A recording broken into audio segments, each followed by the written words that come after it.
Hola, j'espère que vous allez bien. Aujourd'hui, on se retrouve pour la deuxième partie des sagas que j'ai en cours de lecture et que je compte soit arrêter, soit continuer. Évidemment, ce sont soit des duologies, des trilogies, voire des sagas qui ont plus de tomes. Et j'ai au moins déjà lu le tome 1 du coup pour dire que j'ai commencé la saga. Je vous conseille de prendre quelque chose à manger ou de prendre une boisson chaude parce que autant la première partie était courte, autant celle-ci, il y a beaucoup plus de romans, donc ça risque de durer un peu plus longtemps. Je vais faire la même aparté que pour la partie 1 puisque je tourne les deux vidéos l'une après l'autre, mais je sors de 7 heures de sport que j'ai eu hier, donc j'ai toujours, même aujourd'hui, une tête de fatiguée, j'ai des taches rouges partout sur le visage.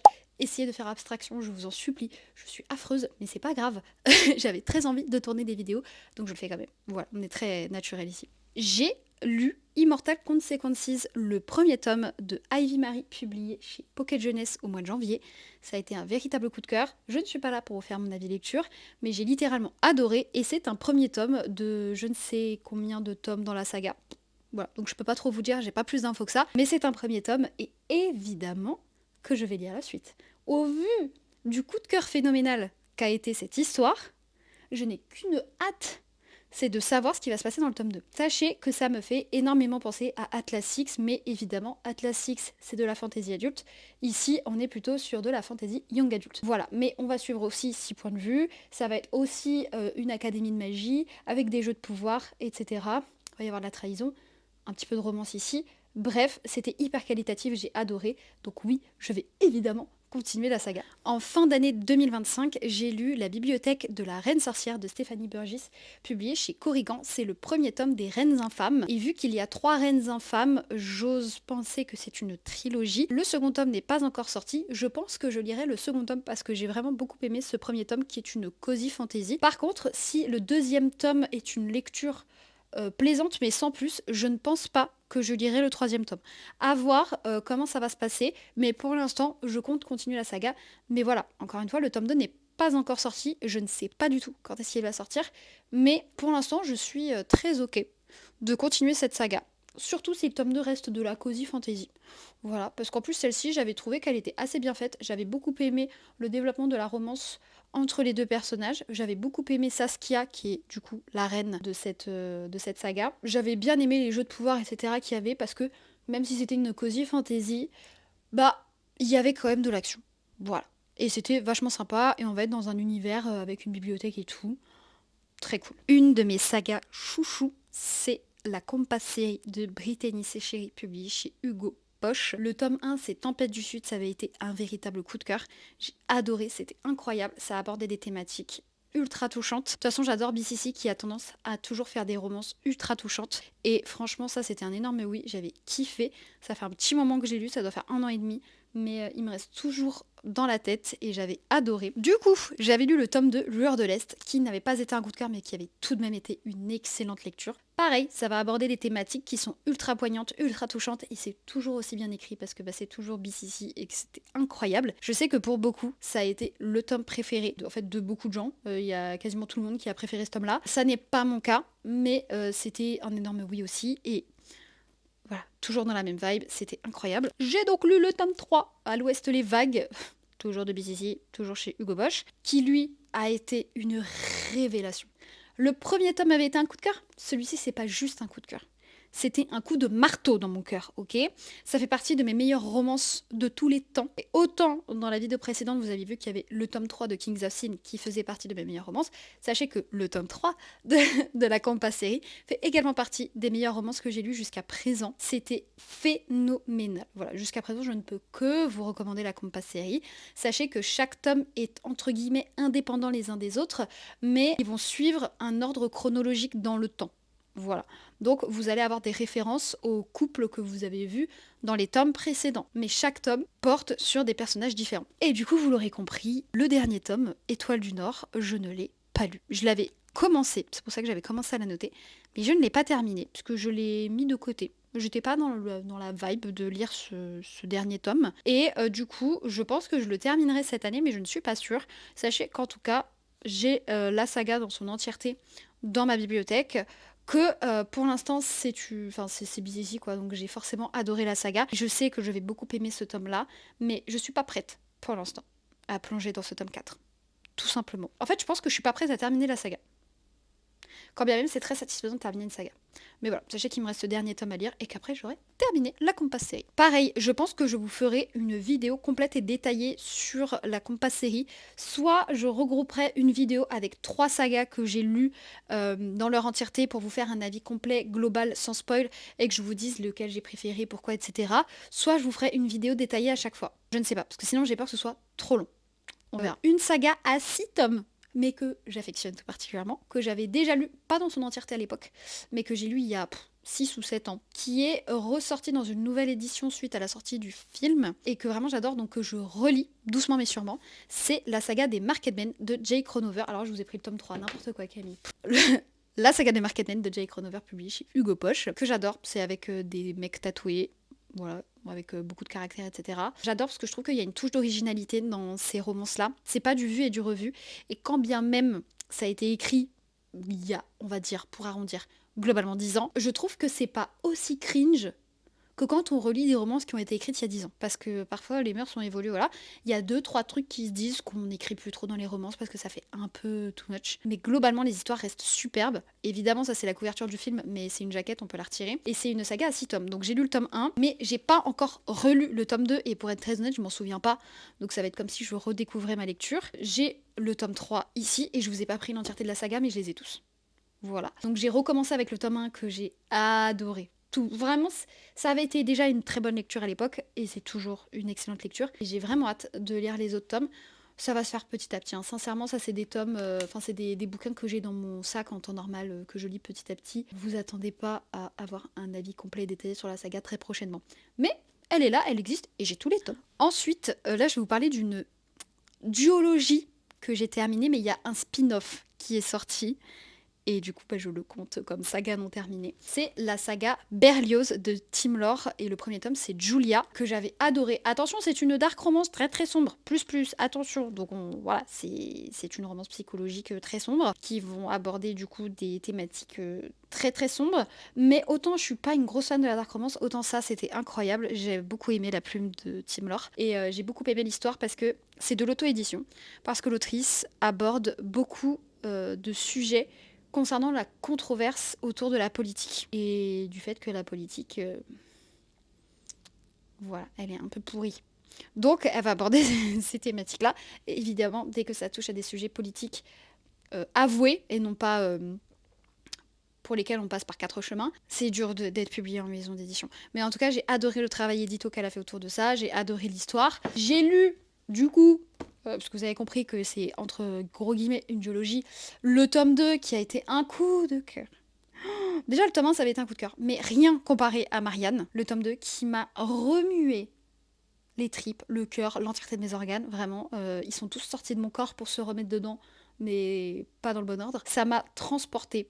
C'était incroyable, j'ai chialé mes morts. Il y a une scène qui me hante encore la nuit, et pourtant ça fait un petit moment que je l'ai lu. Bref, c'était incroyable, lisez la saga Berlioz. Et du coup, récemment, elle nous a sorti le petit spin-off 366 jours. Je suis pas prête. Je veux le lire, mais je ne suis pas prête, psychologiquement parlant, à entrer dans ce tome-là, qui n'est plus centré sur les personnages principaux, mais sur 2 autres personnages très centraux dans l'histoire, dont mon personnage préféré. Et j'ai extrêmement peur de lire son histoire. Vraiment, je pense que psychologiquement, je ne suis pas prête. Et je pense que ce livre va me laisser des traces indélébiles. Mais j'adore. Je veux souffrir quand je lis. Vraiment, je veux souffrir. Et sachez que cette saga est faite pour... Elle est hyper lourde par contre. Je vous la recommande fortement. Et je pense que je vous ferai une vidéo spéciale sur les livres en auto-édition que j'ai déjà lus et que je vous conseille fortement. Et sachez que celle-ci en fera beaucoup. Forcément partie. Eh ben on n'a pas fini. J'ai lu le premier tome de la saga des ranchs de Ruby Creek qui est Gagné à tout prix de Elsie Silver publié chez Roncière. Je ne sais pas si je lirai le tome 2. Le tome 1 était une romance, ma foi, ok. Je peux pas dire autre chose. C'était ok. C'était pas incroyable. Je trouvais qu'elle avait plus d'alchimie avec son cheval qu'avec le mec. Le mec, franchement, j'aimais pas. Par contre, elle, j'aimais beaucoup sa personnalité, mais lui, un mollusque. J'ai pas compris son utilité. S'il y a un tome 2, il faut vraiment qu'on me le mette dans les mains pour que je le lise. Sinon, j'irai pas l'acheter de moi-même. Alors là, on va s'attaquer à une saga interminable. que j'aime beaucoup, et qui est interminable. D'ailleurs, je n'ai pas pris tous les tomes avec moi parce que c'est pas possible sinon. Si vous entendez du bruit de fond, c'est parce qu'il y a mon copain qui est rentré. Vous inquiétez pas. Je vous parle de la saga Draven de K. Bromberg, toujours publiée chez Hugo Poche. C'est une saga qui contient 9 tomes. 9 tomes. Ok. J'ai lu le premier tome qui est un plaisir coupable parce qu'en vrai c'est vraiment une bonne romance psychologique dans le domaine de la Formule 1. Mais c'est vrai que c'est ce genre de saga qui a été écrit il y a 10 ans et qui a un peu mal vieilli sur certaines expressions que peuvent avoir notamment les protagonistes masculins, parfois même les protagonistes féminines, sur elles-mêmes, sur leurs relations, sur les rapports sexuels qu'ils peuvent avoir entre eux. Et donc du coup parfois ça amène à des petites sensations de gêne. Mais il y a un aspect psychologique hyper intéressant dans cette saga. Et j'aime beaucoup la complexité des personnages. Donc sachez que j'ai l'entièreté de la saga, je vais la lire. J'ai lu le tome 1 du coup, que j'ai beaucoup aimé. Il y a tout qui s'est cassé la gueule derrière, oupsie. Le tome 1, je l'ai plutôt relu parce que pareil, c'est une saga que j'avais déjà lu à l'époque, mais pas dans son entièreté. Du coup, j'avais entamé le tome 2, mais c'est une belle bricasse. Bon voilà, en fait. J'ai commencé les premiers chapitres, mais je me suis arrêtée là parce que c'est du coup assez sombre, parce qu'il y a vraiment pas mal l'aspect psychologique et j'étais pas prête à me plonger dans ça, sachant qu'il est vraiment gros. Parce que oui, en plus d'être une saga à beaucoup de tomes, les tomes sont ultra épais. Donc c'est le genre de saga que tu mets 3 ans à lire, quoi. En tout cas dans mon cas. Mais voilà, je l'avais commencé. Sachez qu'il y a vraiment des événements très sombres qui sont expliqués, notamment des choses qui arrivent ou qui sont arrivées aux personnages principaux, qui sont terribles.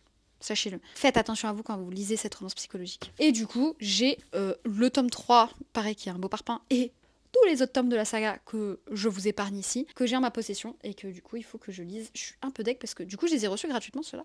Mais ils sont complètement abîmés. Tant pis. Mais c'est une saga que je continue petit à petit. Quand j'ai envie de lire d'autres trucs sans me prendre la tête ou autre, je lis ce genre de saga que j'ai, où voilà, petit à petit, je lis les tomes au compte-gouttes, quoi. J'ai lu le premier tome des The Inheritance Games de Jennifer Lynn Barnes, publié chez Pocket Jeunesse, qui avait été une très bonne lecture en soi, mais je ne lirai pas la suite parce que ça ne m'intéresse pas. Tout simplement. C'est trop jeunesse à mon goût. Il y a pas mal de choses qui auraient pu être grave exploitées qui ne l'ont pas été. Et honnêtement, l'histoire, à l'époque j'avais bien aimé, franchement ça avait été hyper addictif. Mais maintenant que j'ai laissé passer les choses, j'ai la flemme de lire la suite. Il y a 1 milliard de choses qui pourraient grave m'intéresser maintenant. Et je le conseille fortement aux jeunes adultes, du coup, puisque c'est la cible. Mais pas pour moi. Du coup, je m'arrête là. Mais en tout cas, c'est une saga que j'avais commencé. Pareil, si on me met le second tome dans les mains et que j'ai que ça à lire, je lirai évidemment. Mais bon, voilà, je vais pas aller de moi-même le chercher, quoi. L'année dernière, j'ai lu The Wine Weaver de Julie Johnson, publié chez Hugo Romantesi, qui est un premier tome d'une quadrilogie, je crois. Ça fait partie de mes meilleures lectures de 2025, donc évidemment que je vais lire la suite. The Sea Spinner, qui est le tome 2, arrive en juin 2026 en sortie anglophone. Je ne sais pas s'il va suivre dans la foulée en sortie francophone, mais je pense qu'il va quand même sortir cette année. À savoir quand, je ne sais pas, mais je me jetterai corps et âme sur la sortie du second tome parce que j'ai très envie de savoir comment va se passer le second tome et je pense que c'est le genre de saga qui s'améliore avec les tomes. Même si ce tome 1 n'avait pas été un coup de cœur, ça avait été une excellente lecture et très addictive. D'ailleurs, je vous la recommande fortement. J'ai très hâte de lire la suite, évidemment. Je la continuerai avec grand plaisir. J'ai commencé la saga Fourth Wing il y a de ça 2 ans, 3 ans. Je sais plus ça fait combien de temps que j'ai lu. Premier tome qui avait été un véritable coup de cœur que j'avais adoré. C'était incroyable. Depuis, j'ai lu le tome 2. Sans commentaire. Il a failli me foutre en panne de lecture. J'ai failli le DNF 15 ou 16 fois. C'était horrible. J'ai vraiment subi ma lecture.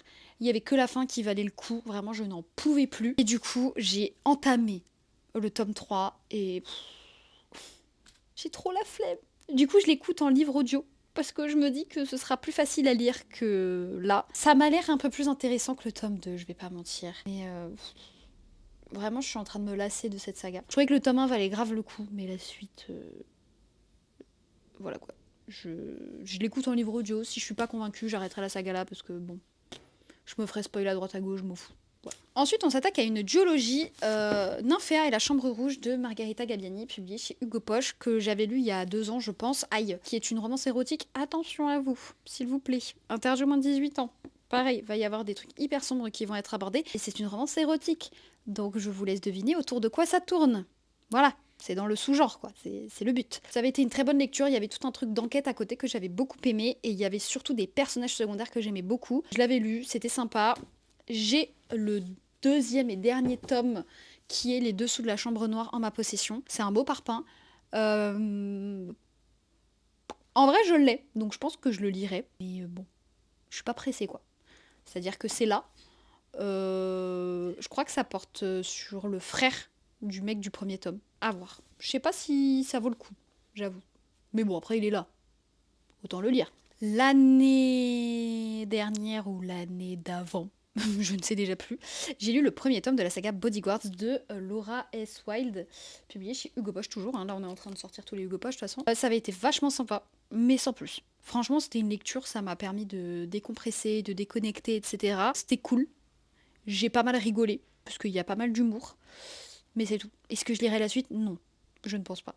Voilà. Pareil, si on me met la suite dans les mains, why not? Mais en soi, si j'ai pas le couteau sous la gorge, je lirai pas la suite. Mais en tout cas, si vous cherchez une romance sans prise de tête, un peu cool et un peu marrante, Bodyguard, ça va vous plaire. Le livre perdu des sortilèges de Deborah Harkness, publié ici chez Le Livre de Poche. Et vous allez voir, j'ai le tome 2, L'école de la nuit, qui est publié chez Calman Levy en brochet. Voilà, et je crois qu'il n'y a que le tome 1 qui est sorti en poche, ce qui fait qu'ils sont hyper dépareillés dans ma bibliothèque, ça me pose grave problème. C'est pas grave. J'ai lu le tome 1 que j'ai adoré. S'il y a bien une fantaisie adulte que je vous recommande, c'est Le Livre perdu des sortilèges. J'avais commencé à lire le tome 2 que je n'ai jamais terminé. Et après, évidemment, il y a une suite. Je crois qu'il y a 3 tomes ou 4 tomes, je ne sais plus.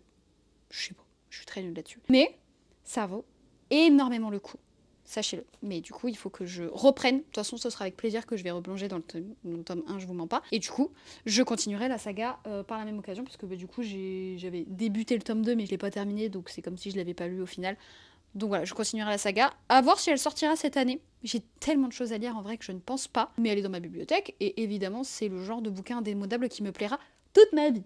Voilà. Ensuite, j'avais du coup lu La femme de ménage de Freda McFadden, publié chez J'ai lu, qui est un premier tome. Je ne lirai pas la suite. Celui-ci avait été vraiment une très bonne lecture. Je m'y attendais pas. Je lis très peu de thrillers parce que c'est pas mon style. Mais celui-ci, je l'avais dévoré en une journée. Ça avait été addictif, etc. Tout ce que vous voulez. Mais voilà. Je pense que le tome 1 se suffit à lui-même et que j'ai pas besoin de lire la suite. En tout cas, j'en ressens pas le besoin. Donc je l'ai commencé. Si on me met la suite entre les mains, il y a moyen que je lise la suite. Mais de moi-même, pareil, hein, comme les autres, je n'irai pas acheter ou je n'irai pas demander la suite de cette saga qui, selon moi, peut s'arrêter au tome 1. Même si j'avoue qu'à la fin du tome 1, on nous speech un peu ce qui va se passer dans le tome 2. Mais bon, on peut essayer de deviner par nous-mêmes, quoi. Down of Onyx de Kate Golden, publié chez Olympe. C'est le premier tome des Pierres Sacrées. Ça avait été une bonne lecture. Ça n'avait pas du tout été un coup de cœur ni une excellente lecture, mais ça avait été une bonne lecture. J'avais vraiment passé un très bon moment et j'avais trouvé que c'était une bonne histoire. Je sais qu'il y a le tome 2 qui vient de sortir, Promise of Peridot.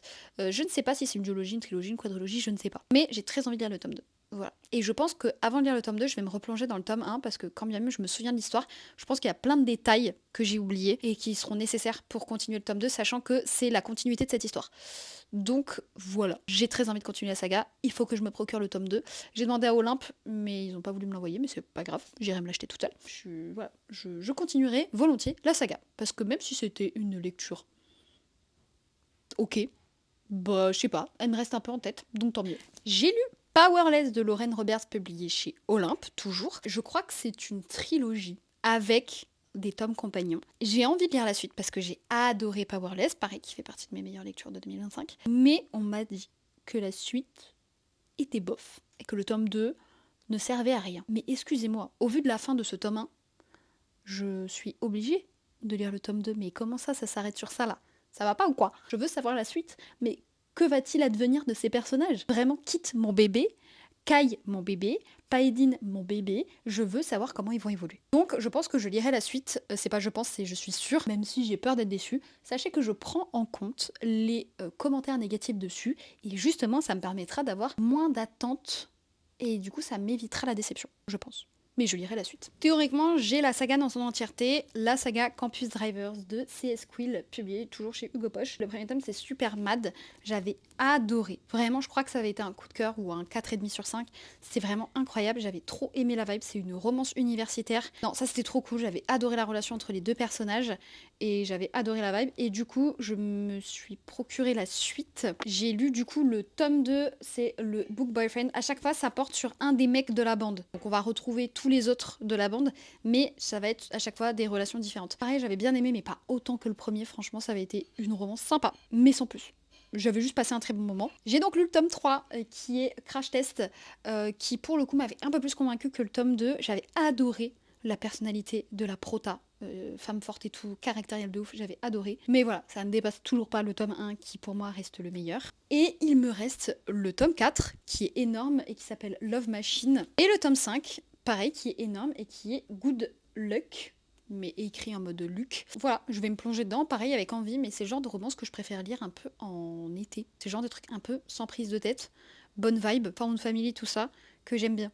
Je crois que je les ai tous, hein. Dites-moi si je me trompe dans les commentaires, mais il me semble que j'ai l'entièreté de la saga en ma possession. Il me reste ces 2 tomes et après j'aurai terminé la saga. Je serais contente d'avoir terminé la saga, sachez-le. On a bientôt fini, c'est promis. La saga Les Héritiers de Erin Watt, enfin des autrices Erin Watt parce que c'est une plume à 4 mains. Le premier tome c'est La Princesse de Papier, toujours publié chez Hugo Poche, vous avez compris. Franchement ça c'est un plaisir coupable parce que je trouve ça objectivement nul, sachez-le, mais c'est extrêmement addictif. En fait je trouve ça mal écrit, hyper cliché, parfois même gênant, mais il y a un déroulement des actions, des cliffhangers qui donnent envie de savoir la suite. Et en plus, ça se lit assez vite. Donc j'ai le tome 1 en ma possession. J'ai lu le tome 2. À chaque fois, sachez que j'ai pas aimé, mais qu'en même temps, j'ai trouvé ça addictif. C'est un peu ambigu. Et du coup, il me manque le tome 3. Le tome 4. Trop beau d'ailleurs. Et le tome 5. Voilà, et vous me voyez quasiment plus. Honnêtement, je sais pas si j'arriverai jusqu'au tome 5. Franchement, ça va complètement dépendre de la vibe du tome 3. Voir si je continue ou pas. Parce que bon, le plaisir coupable, ça va à un moment, mais c'est vite redondant, quoi. Au bout d'un moment, si c'est nul, quoi. Mais à voir, parce qu'en vrai, les livres sont courts et se lisent vite. Si je pense que je suis en panne de lecture ou que je m'en fous, je vais lire ça. Mais voilà, sachez que j'ai le reste de la saga en ma possession. Donc que je les lirai très probablement. Mais ça va dépendre du tome 3. Si la fin du tome 3 me donne envie de lire le tome 4, oui, sinon j'arrêterai là. Il nous reste 2 choses. Premièrement, Noblesse oblige de Maïwenn Alix publié chez Slalom. J'étais persuadée que c'était un tome 1, sachez-le. Enfin que c'était un stand-alone quoi. A priori, et effectivement c'est vrai, il y a un second tome qui est sorti. Pour moi, le tome 1 se suffit à lui-même, mais j'ai tellement aimé que j'ai très envie de savoir comment ça va se passer après. Et du coup, je vais très sûrement lire le tome 2. Je l'ai juste pas en ma possession, parce que pour l'instant, je ressens pas le besoin. Mais je lirai très sûrement la suite, même si je sais que c'est un tome qui va me permettre de comprendre comment se continue cette histoire, mais que ça va pas m'apporter grand-chose. C'est juste histoire de voir comment l'autrice a décidé de continuer la suite de cette saga, et enfin de ce tome 1, et de voir comment elle a placé le tout pour que ça se passe au mieux. Je sais pas si c'est clair. Voilà. Sachez qu'il peut suffire à lui-même, mais du coup qu'il y a quand même un tome secondaire que je vais lire. Et enfin, je vais terminer. Alors je sais pas si c'est une trilogie, une quadrilogie, c'est pareil, je sais pas il y a combien de tomes, mais Le Tisseur du Roi de Lydia Brassington publié chez Corrigan, que j'ai adoré. Ça n'a pas été un coup de cœur, mais il y a ce truc qui fait que c'est addictif de fou. Le premier tome, c'est hyper romantasy, sachez-le. Voilà, ça va se baser entre la romance entre les deux là que vous voyez, mais c'est de la high fantasy. Ça va vraiment être dans un monde complètement inventé, avec des pouvoirs, avec des fils en or, etc. pour tirer la magie. Je sais pas trop, bref, tisseur quoi. Hyper intéressant. J'ai beaucoup aimé la politique, j'ai beaucoup aimé les personnages, j'ai beaucoup aimé la relation. Bref, vous avez compris. J'ai donc lu le tome 2, L'Enfant de l'éther de Lydia Brassington publié chez Corrigan, qui est beaucoup plus centré sur la fantaisie, la guerre, les relations politiques et tout. J'ai trouvé qu'il y avait des choses qui allaient un peu vite, mais j'ai adoré. Autant le tome 1, j'ai adoré la romance, autant dans ce tome-là, j'ai adoré comment évoluer les conflits politiques et la guerre, et la relation entre les deux. Surtout, pareil, il va y avoir des personnages secondaires qu'on va plus suivre, qui font du coup leur introduction ici, et dont on va suivre le point de vue, en plus de nos personnages principaux, que l'on continue de suivre évidemment du tome 1. Waouh! Et vu comment c'est terminé ce tome 2, j'ai extrêmement hâte de lire le tome 3, que je n'ai pas en ma possession, qui n'est pas encore sorti, mais que j'ai qu'une hâte, c'est de dévorer. Je veux savoir comment ça va continuer ou se terminer, je ne sais pas, mais ça fait partie de ces sagas où j'attends la suite avec grande impatience. Et là, pour le coup, dès sa sortie, je le lis. Sachez-le. Tout comme dans ma partie 1, n'hésitez pas à me dire si vous avez lu les sagas dont je vous ai parlé ici. Si vous en avez lu, est-ce que vous allez continuer? Est-ce que vous les avez terminés? Est-ce que vous allez les arrêter? Ou est-ce que je vous ai donné envie d'en lire une? Ou est-ce que vous aviez déjà prévu d'en lire une? Bref, vous avez compris. Le but, c'est qu'on puisse papoter de ces bouquins ensemble dans les commentaires. Donc n'hésitez pas à me dire ce que vous en avez pensé. J'espère que ça n'a pas été trop long, même si je sais déjà que ça va être interminable pour vous. Je suis désolée. Mais ça me tenait à cœur de vous faire un peu une mise à jour sur mes sagas en cours de lecture, celles que je vais continuer ou arrêter. et comme ça on pourra en parler ensemble et vous savez que vous allez sûrement les voir dans mes bilans lecture ou dans des vidéos sur les sagas complètes, ce que j'en ai pensé, etc. Je vous fais plein de poutous et je vous dis à la semaine prochaine puisque pour l'instant j'essaye de garder mon rythme de une vidéo par semaine.